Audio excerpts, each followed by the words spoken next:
আর যদি ভালোবাসার নাম দিয়ে ধোকা দিয়ে চলে যায় তাহলে তুমি দায়িত্ব নেবে তো? অ্যাকচুয়ালি কি, শোনেন ভাই একটা কথা বলি, ভালোবাসাটা মূলত বিশ্বাস, আগে বন্ধুত্ব, তারপরে ভালোবাসা। সরাসরি একটা মানুষের সাথে কিন্তু ভালোবাসা হয় না।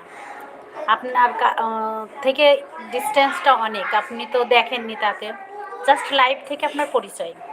তারপরেও তানি আপু আপনাকে বিশ্বাস করে অনেকখানি আগাই গেছিল।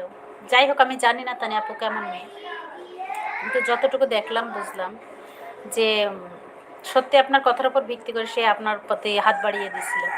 কোনো একটা কারণে আপনাদের ভিতরে দেখা যাচ্ছে ভুল বোঝাবুঝি সৃষ্টি হয়েছে। আপনারা যেহেতু একই দেশে বাস করেন, একই আপনাদের মানে হচ্ছে কি সম্পর্কটা পূর্ণতা পাওয়া খুবই সহজ, যেহেতু একই দেশে আপনারা থাকেন। আর আপনি হচ্ছে কি আর তানিয়া আপু হয়তো আপনাকে সত্যি সত্যিই ভালোবেসে ফেলেছে, যার কারণে যখনই শুনেছে যে আপনি অন্য মেয়ের সাথে রিলেশনে আছেন তখন সেটাও মেনে নিতে পারেনি, যার কারণে তার এত রাগ, এত অভিমান, এত ক্ষোভ আপনার প্রতি। আগে দুইজনের ভিতরে একটা বিশ্বাসের আস্থা জায়গা গড়ে তোলেন তানিয়া